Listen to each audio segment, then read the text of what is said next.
दुनिया की semiconductor capital के तौर पर पहचान रखने वाले ताइवान की कंपनी फॉक्सकॉन के साथ भारतीय कंपनी वेदांता ने जॉइंट वेंचर का ऐलान किया है।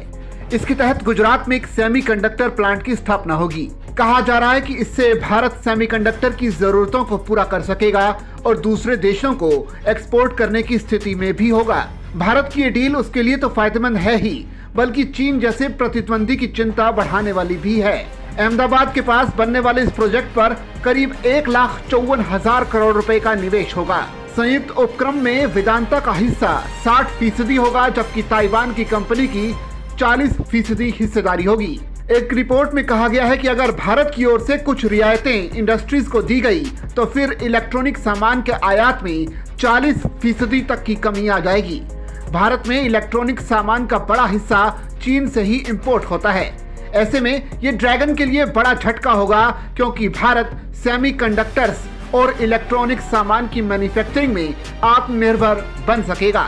सेमीकंडक्टर की अहमियत को इससे समझा जा सकता है कि सैन्य और आर्थिक बल में ताइवान से कहीं ज्यादा मजबूत होने के बाद भी चीन उस पर हमले का जोखिम नहीं लेता। इसकी वजह यही है कि ताइवान दुनिया में सेमीकंडक्टर कैपिटल है और उसके अटैक से चीन की टेक कंपनियां प्रभावित होंगी। आज मोबाइल, कार, टीवी, रेडियो समेत तमाम इलेक्ट्रॉनिक्स आइटम में सेमीकंडक्टर का इस्तेमाल होता है। इससे समझा जा सकता है कि अगर इसका भारत में ही उत्पादन होने लगे तो फिर टेक सेक्टर में उसकी क्या ताकत होगी। अब तक इस मामले में चीन नंबर 1 पर है। चीन की अर्थव्यवस्था में चिप एक्सपोर्ट का हिस्सा बताता है कि किस तरह ड्रैगन ने अमेरिका समेत दुनिया के तमाम देशों को सिलिकॉन चिप बेचकर अपना खजाना भरा है। चीन और भारत दुनिया की 2 सबसे बड़ी आबादी वाले देश हैं। भारत की अपनी खपत बहुत ज्यादा है और इसके लिए आयात पर ही निर्भर है, जिसका सीधा लाभ चीन ही लेता है। ऐसे में भारत की आत्मनिर्भरता उसे ताकत देगी तो चीन के बिजनेस को चोट भी पहुंचाएगी। इस बिजनेस के मकसद को वेदांता ग्रुप के मुखिया अनिल अग्रवाल के ट्वीट से भी हम समझ सकते हैं।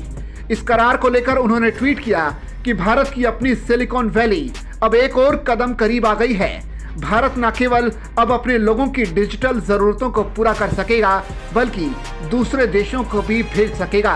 चिप मंगाने से चिप बनाने तक की ये यात्रा अब आधिकारिक तौर पर शुरू हो गई है। एक और ट्वीट में अनिल अग्रवाल लिखते हैं कि इतिहास बन गया है। ये ऐलान करते हुए खुशी हो रही है कि वेदांता और फॉक्सकॉन का सेमीकंडक्टर प्लांट की स्थापना गुजरात में होगी। वेदांता की ओर से 1,54,000 करोड़ रुपए का निवेश किया जाएगा। इससे भारत का आत्मनिर्भर सिलिकॉन वैली बनने का सपना पूरा हो जाएगा।